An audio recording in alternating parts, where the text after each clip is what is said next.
네, 며칠 전 한국과 중국 정상의 만남에 일본은 신경을 곤두세우고 있습니다. 일본 우경화 움직임에 강한 메시지를 던진 한중 정상회담, 어떤 것을 남겼을까요? 성공회대 일본학과 양기호 교수와 함께 알아보겠습니다. 네, 안녕하세요. 안녕하십니까. 한중 정상이 일본의 우경화에 대해서 강한 메시지를 던졌는데, 물론 공동성명에서는 그 부분이 나오지 않았지만 오찬 회동에서 강한 톤으로 이야기를 했습니다. 일본에서 어떻게 반응을 보이고 있습니까?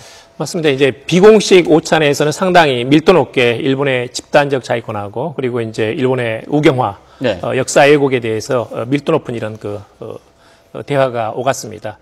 일본 내에서 이제 반응이 엇갈리는데요. 예. 하나는 이제 역시 한국이 전통적인 일본과의 우방 관계인데 한중 밀착이 지나친 거 아니냐. 특히 이제 일본의 집단적 자위권 문제는 한미일 안보 협력이 전제가 된 예. 것인데 이 부분에서 한국이 좀 더 나간 게 아니냐에 대해서는 약간 우려의 목소리가 나오고 있습니다.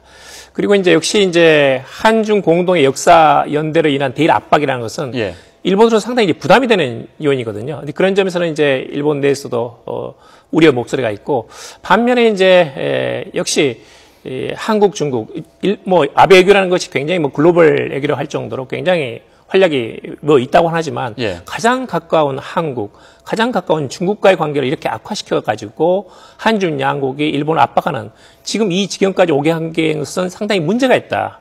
이건 앞으로 가까운 시일 내에 한국과 중국과의 관계 개선을 위해 가지고 일본 예. 정부가 더욱더 노력해야 된다. 지금 이런 식의 지금 양쪽의 경계와 자성 이 둘 다 나오고 있는 그런 상황입니다. 두 가지 목소리가 나오고 있군요. 맞습니다. 이번에 시진핑 주석의 방안에서 보듯이 한중일 사이에 과거사 전쟁이라는 말이 나올 정도로 역사 논란이 일고 있는데, 특히 시진핑 주석은 작심한 듯이 서울대 강연에서 일본을 비판했거든요. 저희들이 그래픽을 준비했는데 한번 보시죠. 예. 네, 일본 군국주의는 야만적인 침략 전쟁을 일으켰으며 한반도를 병탄했고 중국 국토의 절반을 강점했습니다. 양국 모두 고난을 겪었습니다. 시 주석이 이런 발언을 했는데 한중 정상이, 한국과 중국이 공동으로 일본을 압박하는 모습을 보이고 있죠. 예. 역사 문제에 대해서는 이제 한국이나 중국이나 두 정상 모두 다 굉장히 대일 강경한 입장을 취하고 있거든요.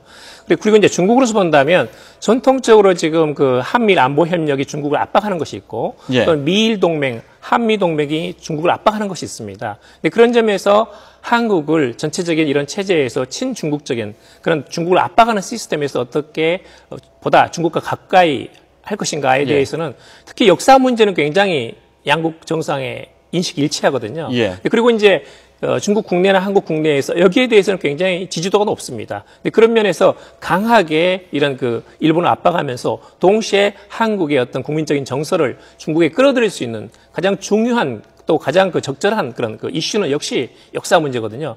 그런 면에서는 강하게 중국이 일본을 압박한 것이 아닌가 하는 그러다 보니까 듭니다. 일본 언론에서는 중국이 한국을 포섭하려고 하는 움직임을 보이고 있다, 이런 지적도 나오고 있었는데, 사실 한중 정상회담에서 일본의 집단 자위권 문제라든지 군 위안부 부분에 대해서는 강하게 비난을 했지 않습니까? 맞습니다. 그렇다면은 작심한 듯이 일본에 이런 메시지를 보낸 이유는 뭐라고 볼 수 있을까요?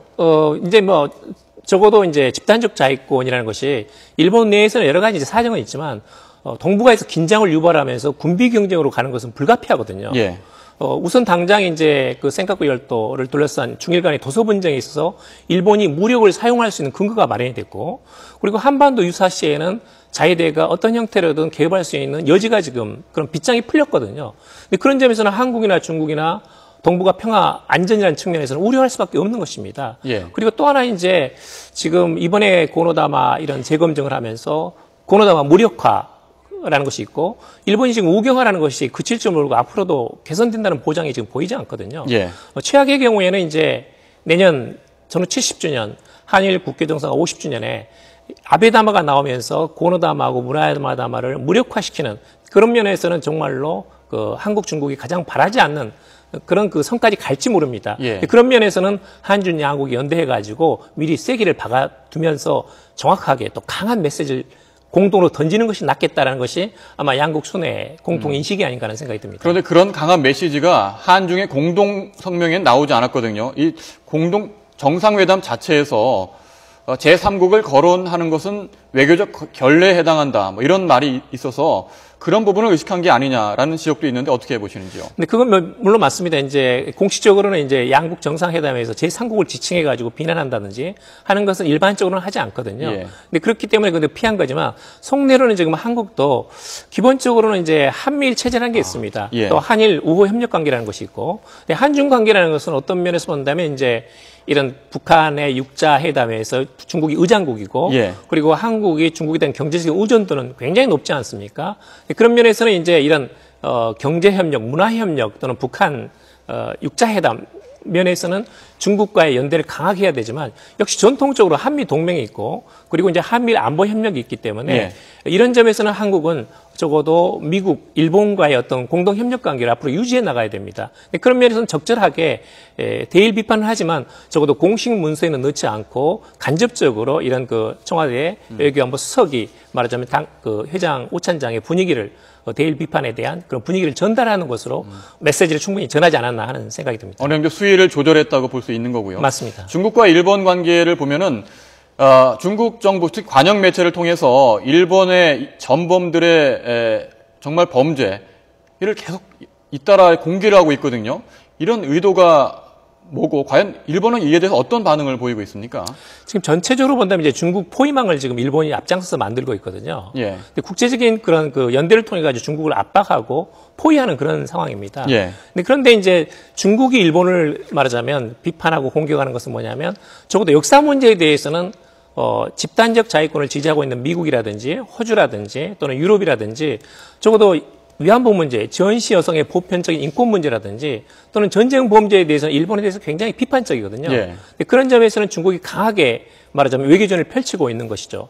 그리고 이제 사실 이제 시진핑 주석 자신이 사실은 이제 일본에 대해서 굉장히 대일 강경파입니다. 그런 것도 있고, 그리고 이제 적어도 이제 후진타오 이전의 주석과 비교한다면, 그리고 적어도 이제 중국몽이라고 하는데, 적어도 중국이 대국 굴비하는 과정에서 어떤 중국 국내를 국민들의 어떤 정서적인 아이덴티티, 말하자면 공통 분모를 더 만들어 나가는 하나의 과정으로서의 역사적인 대일 비판, 또 그리고 그 공감대를 한국에까지 연장시키려는 그런 여러 가지 전략적인 의도가 설정되어 있지 않나 하는 생각이 듭니다. 예. 한국과 중국이 가까워지니까 고립되고 있는 일본과 북한이 가까워지는 모습을 보이고 있어요. 특히 일본은 대북 제재 일부를 해제했고 한라인까지 검토하고 있다는 보도가 나오고 있지 않습니까? 그렇다면 이렇게 일본과 북한 사이의 관계 개선이 속도를 내는 이유는 뭐라고 보시는지요? 일본은 지금 굉장히 외교적인 그런 특히 동북아에서는 고립된 상태입니다. 근데 북한은 정말 중국과의 관계도 지금 좋지 않고 그리고 경제난도 심각하고 그리고 외교적인 고립이 있습니다. 그러다 보니까 지금 한중 밀착에 대응하듯이 해가지고 지금 북한과 일본이 굉장히 가까워진 관계거든요. 예. 지금 이제 상황을 보게 되면 가장 중요한 쟁점은 이제 납치자 문제입니다. 그렇죠. 예. 납치자 문제인데 지금 북한에서 국방위원회하고 국가안전보위부까지 참가해가지고 4개 분과를 만들어가지고 예. 전후 북한에서 거주하고 있는 일본인 전체에 대해서 지금 조사를 하기로 말하자면 일본이 요구하고 있는 납치자 문제에 대해서 단순하게 4명, 8명 문제가 아니고 전체적으로 북한에 거주하고 있는 모든 일본인에 대해서 조사를 하면서 전향적으로 나오고 있다. 맞습니다. 예. 그 조사 과정에서 일본이 조사단을 파견하고 그리고 대북 제재 해제는 북한에서 어떤 성과가 나오는 것에 대해서 대응해 가지고 일본이 추가로 예. 제재를 해제해 나가고 그런 면에서는 한라인 설치 그다음에 이제 북일 간의 외상회담 그리고 이제 제가 보기에는 정상회담까지 배제할 수 없는 그런 면에서는 굉장히 속도가 빠르게 지금 북일 간에 지금 대화가 예. 진행되고 있는 상황입니다. 그 북한과 일본 사이가 가까워지면서 수교할 가능성도 있다 이런 관측도 조심스럽게 나오는데 어떻게 보시는지요? 수교는 이제 그건 저는 좀 다른 문제라고 봅니다. 지금은 모든 초점은 이제 납치자 문제에 맞춰져 있거든요. 예. 그리고 이제 핵 문제 그리고 미사일 문제에 대해서는 적어도 미국이 그리고 한국이 대북 공조를 통해 가지고 거기는 중국도 포함됩니다만은 근데 그런 면에서는 일본이 거기서 완전히 빠져나올 수 없기 때문에 일단은 적어도 납치자 문제에 초점이 맞춰져 있고 예. 수교 문제는 적어도 예를 들면 미북 수교라든지 아니면 적어도 핵 개발을 북한이 완전 포기하거나 그리고 이제 미사일 발사를 중단한다든지 적어도 가시적인 성과가 있지 않는 한은 그 단계까지는 전혀 일본 내에서는 검토하고 있지 않다. 그 부분까지 시간이 좀 걸릴 걸로 보이고요. 맞습니다. 일본에 대해서 한국과 중국 정상이 압박을 가한 건 최근 일본의 집단 자위권 행사와 관련이 깊은데요. 일본이 헌법 해석을 변경해서 집단 자위권을 행사하려는 결정을 내리지 않았습니까? 네. 이 집단 자위권 행사가 일본으로서는 어떤 의미를 갖고 있는 겁니까? 일본이 이제 평화헌법 구조에서 말하자면 자위대가 개별적 자위권, 자기 국가만 지킬 수 있고 그리고 해외 나가가지고 일본이 어떤 군사 활동을 할 수 없게 돼 있거든요. 예. 근데 그것은 일본으로서 본다면 미국이 만든 평화헌법 구조에 그런 그 함정이 있는 것이고 예. 이것은 전륜발이 국가다.